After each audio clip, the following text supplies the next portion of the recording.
नमस्कार बहुजनांनो, अभिनंदन. आपला आवाज दाबला जातोय पुन्हा एकदा. आपल्यासाठी कोणी बोलणार नाही आहे.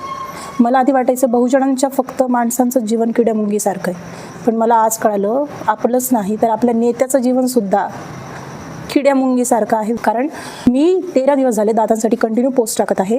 प्रामाणिकपणे माझा हा हेतू आहे की हजार जे लोक माझे व्हिडिओ बघत आहेत त्याच्यातले मला भलेही 4 लोक मिळो, पण ते दादांसाठी आवाज उठवणारे मिळो, हा माझा छोटासा प्रयत्न आहे. मी ॲक्ट्रेस असून माझा इगो बाजूला ठेवून आज मला जमेल तेवढं, शक्य होईल तेवढं लोकांमध्ये जाऊन, पर्सनली तिथे जाऊन व्हायरल पोस्टमध्ये कमेंट करते की आपल्याला दादांना न्याय द्यायचा आहे आणि घात असेल तर न्याय द्यायचा आहे, अपघात असेल तर आपण समजून घेऊया.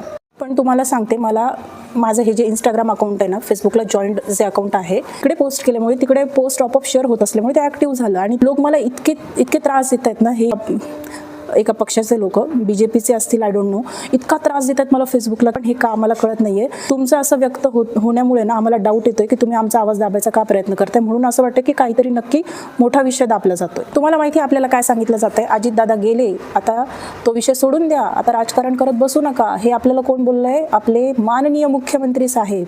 मिटकरी दादा बोलतायत, राऊत सर बोलतायत, ह्यांना ते विरोध करताय की राजकारण करू नका. पण आमचं काय? तुम्ही नेते आमच्यासाठी होता आणि आवाज आमचाच दाबता का? आमचे प्रश्न तर समजून घ्या. पण मला एक कळालं मित्रांनो, बहुजनांसाठी ना कोणी काही मदतीला येणार नाही.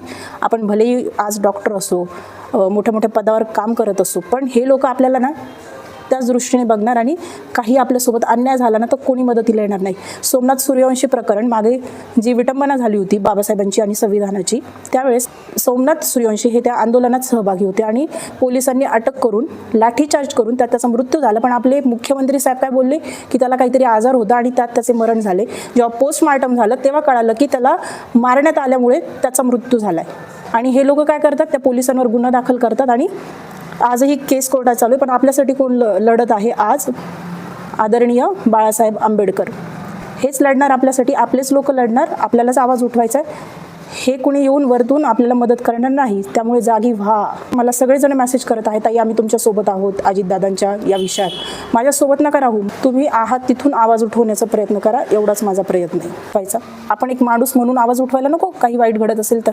मला एक कळतं, मी भूक लागली म्हणून झाडांची फुलं पानं तोडून खात नाही. मी जेवणच खाते ताटात, अन्न म्हणून. शेण खात नाही. मला भूक लागली म्हणून की चला आता शेण दिसलं खाते, असं होत नाही.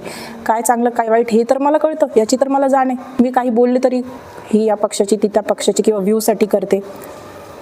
हे बोलणारे आपले लोक नाही आहेत. हे फक्त ते कोण आहेत फेक अकाउंटवाले माहिती नाही. हे ते लोक आहेत, त्यांच्यापासून सावध व्हा आणि आपले प्रश्न जाणा आणि आवाज उठवण्याचा प्रयत्न करा, बस.